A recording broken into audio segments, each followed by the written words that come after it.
In the spring of 1913, a will was opened in New York, and the man it belonged to, John Pierpont Morgan, had died worth about $80 million. To the men who had spent 30 years fearing him, that number did not read as a fortune. It read as a disappointment. Andrew Carnegie, the Steel King Morgan had bought out 12 years earlier, heard the figure and, by the account in Ron Chernow's history, The House of Morgan, sighed a single sentence that has followed the family ever since. And to think, Carnegie said, he was not even a rich man. Understand what that sentence is measuring against. This was the man whose bank had twice stopped the United States from collapsing.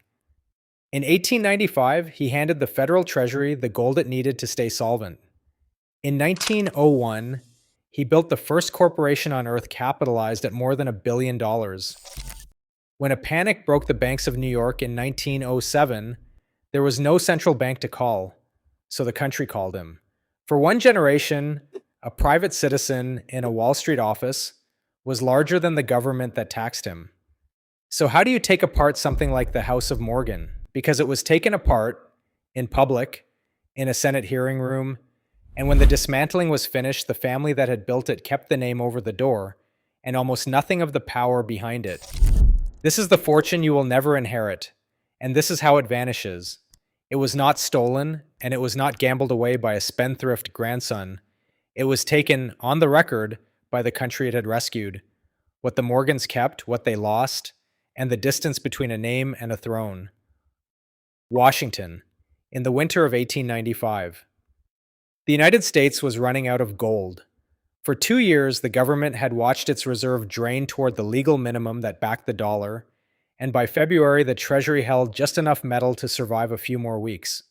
A run on the reserve would have forced the country off the gold standard and broken the value of its own currency. The government of the United States, in other words, was about to default, and it did not have the money to stop it. So it sent for Pierpont Morgan. He came to Washington and sat across from a president who did not want him there, and he proposed a rescue that only a private banker could execute. Morgan and August Belmont, acting for the Rothschild interests in Europe, would assemble a syndicate to buy gold abroad and deliver it into the Treasury. On the 8th of February, 1895, the contract was signed. The Morgan-Belmont syndicate supplied 3.5 million ounces of gold. In exchange, the government issued 30-year bonds at 4%, a debt of some $62 million. Sit with the shape of that transaction, because nothing about the scale of this man is legible without it. A private citizen underwrote the solvency of the United States. He did not advise it. He did not lobby it. What he did was finance it the way a bank finances a struggling business, taking the government's bond in return. Morgan even guaranteed that the gold would stay inside the country long enough to hold, and it did. The run stopped. The dollar held. And the lesson Wall Street drew from 1895 was simple and permanent. When the system itself was failing, there was one office you called, and it was not in Washington. That was where the resentment started, though almost no one felt it in 1895. The men who would one day break the House of Morgan apart were still young then. They were watching, and they were learning that a republic, which has to be rescued by a private banker, has a problem no election can fix. 6 years later, Morgan built the thing that made the gold rescue look small. In 1901, he merged Carnegie Steel with Federal Steel and National Steel into a single corporation called United States Steel, capitalized at $1.4 billion. It was the first billion-dollar company in the history of the world. To assemble it, Morgan had to buy out Andrew Carnegie, and the price Carnegie set for his company was $480 million, the largest personal commercial transaction anyone had ever recorded. Carnegie's own share of it came to $225,639,000, paid in 5% gold bonds that ran 50 years. The bonds were so bulky that a special vault had to be built for them at the Hudson Trust Company, across the river in Hoboken, New Jersey, just to hold the paper. Then came 1907. A panic tore through the New York banks in October, and this time, there was no Treasury rescue to arrange, because it was the banks themselves that were failing. There was still no central bank in the United States, so the financial system did the only thing it knew how to do. It went to Morgan. He was at a church convention in Richmond, Virginia, when the news reached him, and he returned to Wall Street late on the night of Saturday, the 19th of October, an old man now, and took command of the rescue in person. On the 24th, he gathered 14 bank presidents and pulled from them pledges of $23,600,000 to hold the exchanges open. That money was the first prop under a market that was failing, enough to keep the doors of the stock exchange from closing while the deeper danger was still forming. When a brokerage called Moore and Schley threatened to bring the rest down in the first days of November, he locked the men who could save it inside his own library, and, by the story that outlived him, put the key in his pocket until they agreed to put up the money themselves. The exchange stayed open, the brokerage was saved, and with those two props holding, the panic had nothing left to pull down, and it drained out of the system almost as fast as it had come. He saved the country a second time. And a country does not forgive a man for being stronger than itself. Twice now, the United States had been rescued by an institution it did not control, and twice it had noticed. The machinery that would one day dismantle it was already being sketched in Washington by men who had watched a single private citizen do what the whole government could not. Rome, the 31st of March, 1913. Pierpont Morgan died in his sleep at the Grand Hotel Plaza, 75 years old, far from Wall Street, and the news moved around the world within hours, because the world had organized part of itself around the assumption that he was permanent. Then the will was read, and the number arrived, and the number did not match the man. Here's the one figure that has to be handled with care before anything is built on it, and it is handled once. The press of the day reported the estate at about $80 million. When Chernow reconstructed the accounts for the House of Morgan, he set the figure lower, at $68 million apart from the art collection, and the art itself was worth a great fortune, most of it given to museums. Call it, in round and honest terms, an estate worth well over $2 billion in today's money. A staggering sum by any human measure, a rounding error against what the man had moved. That is the counterfactual that made Carnegie sigh. Morgan had underwritten the Treasury for $62 million in a single winter. He had built a corporation worth $1.4 billion. He had brokered panics, floated railroads, and consolidated whole industries measured in the billions. And when the accounting was done on his own life, the man himself had held perhaps $80 million of it. Set beside the estate, and counted apart from it, was another fortune entirely. The art, worth on the order of $50 million, went to the museums rather than to the heirs, a second pool of wealth the bloodline never kept. The empire was never a personal hoard. It was leverage and reputation and the trust of other men, an engine that he operated. He did not own the system so much as run it, and it answered to him because everyone believed it always would. When the man stopped, the engine did not belong to his estate. It belonged to the firm and to the market and to the confidence of thousands of people, none of which fits inside a will. The rest of what the world called the Morgan fortune had never been his to keep. It was other people's money, moving through his hands because they trusted the hands, and trust does not pass down to a son the way a house does. His son understood this better than anyone, because his son inherited the office. John Pierpont Morgan Jr., called Jack, took his father's chair at the bank in 1913. Keep the two men separate in your mind, because the country would soon confuse them on purpose. The father was the titan who had died in Rome. The son was the heir who would answer for him 20 years later, in front of a microphone and a hostile Senate, for a fortune he had not built, and a power the country had decided it would no longer tolerate in private hands. For a while, Jack Morgan carried it well. Through the First World War, the firm floated the loans that armed Britain and France before America entered, and it was, if anything, more central to the world's money in the 1920s than it had been under the father. The name still opened every door. The office on the corner of Wall and Broad still took the calls no one else could answer. From the outside, nothing had been lost at all. The dynasty looked the way a dynasty is supposed to look, which is to say it looked permanent. But it was not permanent, and the reason it was not permanent was the very thing that had made it invincible. Being larger and more private than the government itself was about to become the exact thing the government could not allow to exist. The rescue of the country had always carried a bill. In 1933, the country handed it to the son. The crash came in October of 1929, and the depression that followed did something the panics of Pierpont Morgan's lifetime had never done. It turned the country against the men who ran its money. By 1933, a quarter of America was out of work, banks were failing by the thousands, and the United States Senate went looking for someone to hold responsible. It found the House of Morgan. The instrument was a Senate Banking Committee investigation that history remembers by the name of its chief counsel, Ferdinand Pecora. The Pecora hearings put the titans of American finance under oath in a public caucus room with the newsreel cameras running and asked them to explain themselves to a nation that could no longer afford them. And the biggest name they called was Jack Morgan. What the hearings established was not a crime. Jack Morgan had broken no law, and that was just what made the testimony so damaging. On the 24th of May, 1933, the New York Times ran the finding across its front page, under a headline the family could never outrun. Morgan paid no income tax for 1931 or 1932. The head of the most famous bank in the world, along with about 20 of his partners, had paid nothing, not a single dollar, in federal income tax for 2 years running, in the worst 2 years the American economy had ever seen. It was legal. That was the scandal. If it had been theft, the public could have filed it away as the work of one bad man.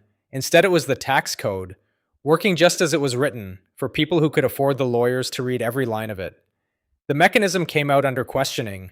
One of the partners, a man named S. Parker Gilbert, had been admitted to the firm on the 2nd of January, timed so the partnership could carry a paper loss of $21 million forward against its books and wipe out its taxable income.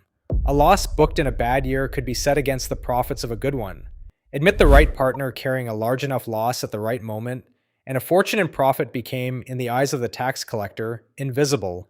Nothing about it was hidden once the Senate demanded the ledgers. Nothing about it broke a single rule.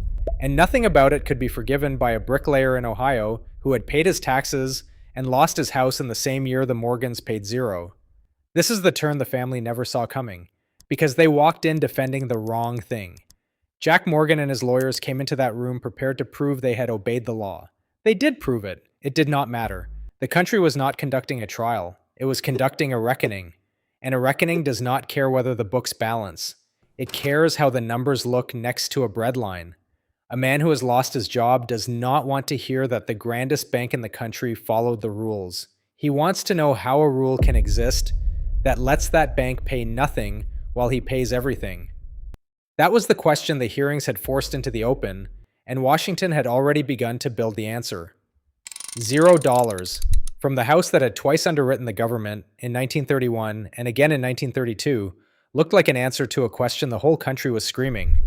For 40 years, the Morgan name had meant the thing that saved you when the system broke.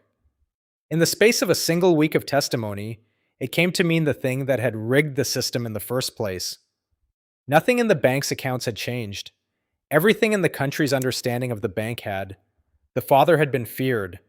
The son was being displayed day after day to a country that had stopped being afraid and started being angry. And the exhibition was only getting started because the most famous moment of the Pecora hearings did not involve a number at all. It involved a woman who was 27 inches tall.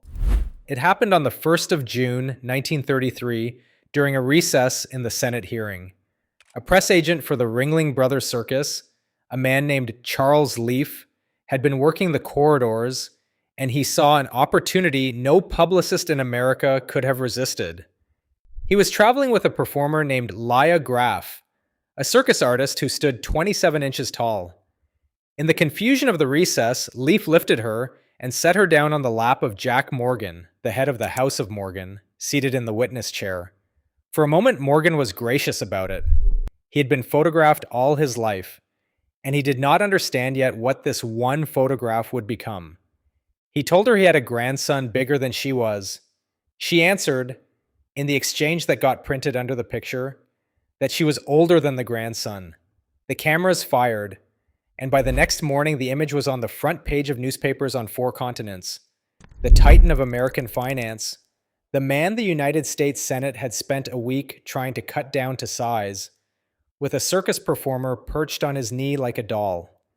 Consider what that photograph did that a week of testimony could not. The Senate had proven that Jack Morgan and his partners paid $0 in federal tax across 1931 and 1932 in the depth of the Depression, and the country had been furious. But fury has a short attention span, and a tax mechanism is hard to picture. A giant of finance with a tiny woman on his lap is not hard to picture at all. The number told the country the Morgans were untouchable. The photograph told the country they were absurd. And absurd was far more dangerous because the country did not argue with the picture the way it had argued with the numbers. It laughed, and the laughter did what a week of testimony could not. That was the true damage of that summer. The House of Morgan had not been caught doing anything wrong. It had been made small in front of everyone. The mystique that Pierpont Morgan had spent a lifetime building, the sense that this family operated on a plane above the ordinary business of the Republic, did not survive the summer. You cannot run the world from a plane above it once the world has seen you sitting in a witness chair with a circus act on your knee. That single frame outlived every word of testimony. The tax tables were forgotten inside a year. The picture of the small woman on the great banker's knee was reprinted for decades, and it is the one image the Pecora hearings left behind, if they left anything at all. Leah Graf herself did not survive the decade that followed. Humiliated by the picture, she returned to the Germany where she had been born and was later killed in the Nazi camps. That afternoon was set down in the record years afterward in American Heritage magazine under the title "The Millionaire and the Midget, the Plain and Cruel Word the Era Used." The Senate had exposed the Morgans. The photograph had shrunk them. What came next would dismantle them, and it would not need a camera. It would need a law. Here is the answer to the question this whole story has been holding open. How do you take apart the House of Morgan, a bank older and richer and more trusted than the government trying to break it? You do not raid it. You do not indict it. Instead, you pass a law that makes the shape of the firm itself forbidden. The law was the Banking Act of 1933, remembered by the names of the two lawmakers who wrote it, Glass and Steagall. Glass-Steagall did something that sounds modest and was not. It ruled that a single firm could no longer be both a commercial bank, which takes deposits from ordinary people, and an investment bank, which underwrites and trades securities for profit. The two functions had to be split into separate companies, under separate owners. To the public, it was a safety measure, a wall between the savings of a bricklayer in Ohio and the speculations of Wall Street. To the House of Morgan, it was an execution order, because being both of those things at once, on a scale no rival could match, was the entire source of its power. For a firm like Morgan, the law was not a regulation, it was a forced amputation. The firm had spent 70 years becoming the one institution that could do everything at once: hold the deposits, float the bonds, rescue the Treasury, break the panic, all of it under one roof and one name. Glass-Steagall told them to choose which half of themselves to keep. Take the measure of what a single act of Congress was ordering cut in two. This was the firm that had lent the United States $62 million in gold, built the first billion-dollar corporation on Earth, and stopped two national panics with its own credit. No rival had ever been able to touch it. No panic had ever broken it. A law broke it in a single session. This is the point where the story stops being sad and turns into something stranger. Glass-Steagall did not seize $1 of Morgan money. It did not jail a Morgan partner or levy a fine on the firm. It only declared that the one combination which had made the House of Morgan supreme could no longer exist under the law, and then left the family to take their own empire apart with their own hands. The Morgans chose commercial banking. The firm that kept the family name, J.P. Morgan and Company, stayed a deposit bank, the more conservative and less glamorous half, and the other half, the investment business that had underwritten empires, was spun off in 1935 into a brand new firm with a brand new name. On the 16th of September, 1935, Morgan Stanley opened for business, founded by Harold Stanley, a Morgan partner, and by Henry Sturgis Morgan, a grandson of the old Titan himself. Read that twice, because it is the quiet heart of this entire story. A Morgan grandson was a founder of Morgan Stanley. His name was on the door on the first day, but the firm was a new corporation, a creature of the law that had forced it into being, and the family's name on it was a courtesy that the structure did not require and would not protect. That is the moment the throne came apart, and almost no one recognized it as a fall because it did not look like one. There was no bankruptcy, and no mansion was auctioned. No heir drank himself to death or shot anyone in a library. Two prosperous, respectable firms walked out of the wreckage of the old House of Morgan, both carrying the name, both full of Morgan partners, both to all appearances thriving. It was the gentlest dismemberment American wealth had ever seen, and it was a dismemberment all the same, because the thing that had made the Morgans, the single indivisible institution that was larger than the state, no longer existed and was never permitted to exist again. What was left after 1935 was two successful banks and a famous surname, and the slow work of the surname coming loose from the power it used to carry. Jack Morgan lived another 8 years after the House of Morgan was split, and he died in 1943, still a rich man, still respected, still carrying a name that meant something in every financial capital in the world. But he was the last Morgan who would ever sit at the true center of American finance, and by the time he died, the center itself had moved. It had moved to Washington, to the Federal Reserve, and the Treasury, and the regulatory agencies the Depression had built for the specific purpose of making sure that no single family could ever again do what his father had done in 1895 and 1907. Watch what happens to the name from here, because the name is the only thing that keeps moving forward. The commercial bank continued, Morgan Stanley continued and grew and prospered. The Morgan name stayed on the buildings, in the letterhead, on the great gray facades of Wall Street, where it had always been. To a passerby, nothing had changed. The dynasty appeared to go on. But a name on a building is not the same thing as a family in control, and somewhere in the decades after 1935, the two came apart without a sound. The firms became institutions, owned by shareholders and run by professional managers, the way every large American company becomes. There was no sale of the family's stake, no dramatic ouster, no board meeting where the last Morgan was voted down. Ownership thinned, generation by generation, as the shares were divided among descendants, sold, taxed, and diluted, until the family's holding was one more block among thousands. By the time Morgan Stanley sold its shares to the public in the 1980s, open to any investor with the price of a single share, the founding Morgan had long since left its leadership, and no one of the family's blood ran it any longer. The name on the door had become what a famous name on a door tends to become in America. A brand, worth something because of a power that no longer belonged to anyone who carried it. This is the part of the dynasty story that never gets told because it has no villain in it. There was no scandal that ended the Morgans' control, no heir who gambled it away at a casino, no widow exhumed at midnight over a contested will. Nothing was stolen, nothing was squandered.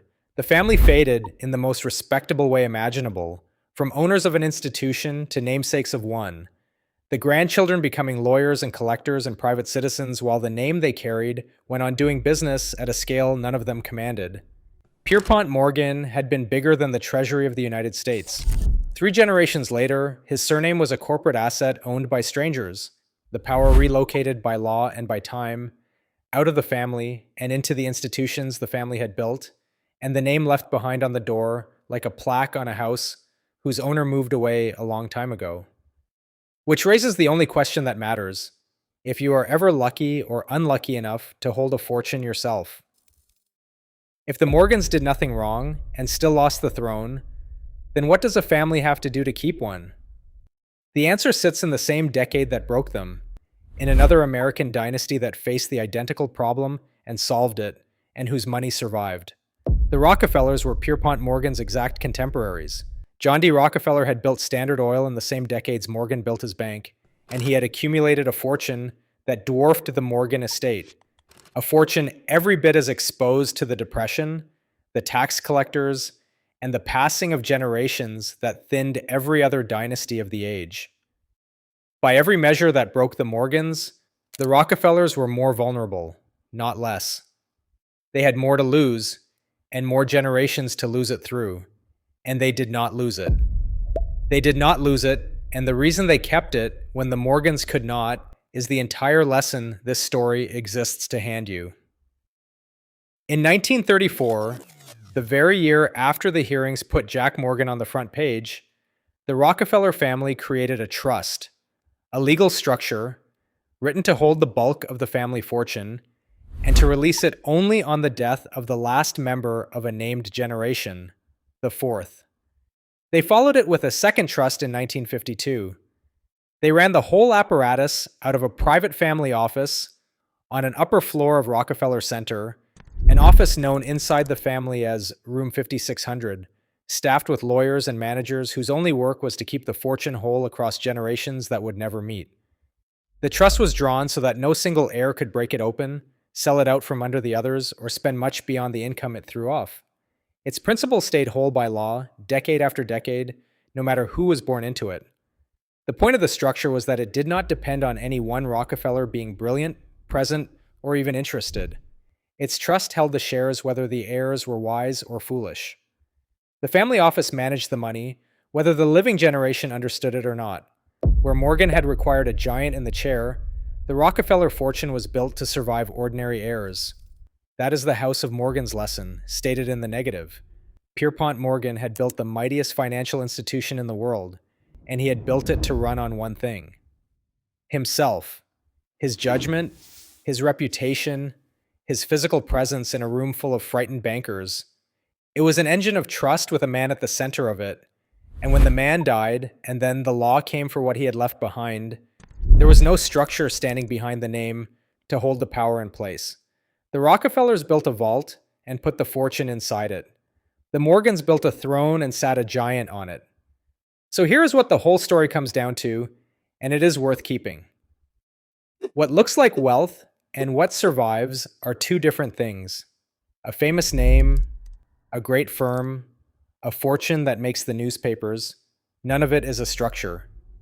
It is a picture of one, and a picture holds nothing. What survives is the container, the trust, the instrument, the boring legal architecture that outlives the person who signed it, because it was built to need no giant at all. The Rockefellers understood that and wrote it into their fortune in 1934. The Morgans never did, and so the greatest name in the history of American money kept its name and lost its throne, and only one of the two had ever needed protecting. Andrew Carnegie, standing over the reading of that will in 1913, had it right by accident. He meant it as an insult to the size of the estate. And to think, he said, he was not even a rich man. But the sentence turned out to be true in a way Carnegie never intended. In the end, Pierpont Morgan really was not a rich man, not in the way that lasts. He was the richest engine anyone had ever built, and he owned almost none of it, and when he stopped, it belonged to everyone except the family that carried his name. The name is still on the buildings. Everything that ever made the name matter belongs to the country that took it back.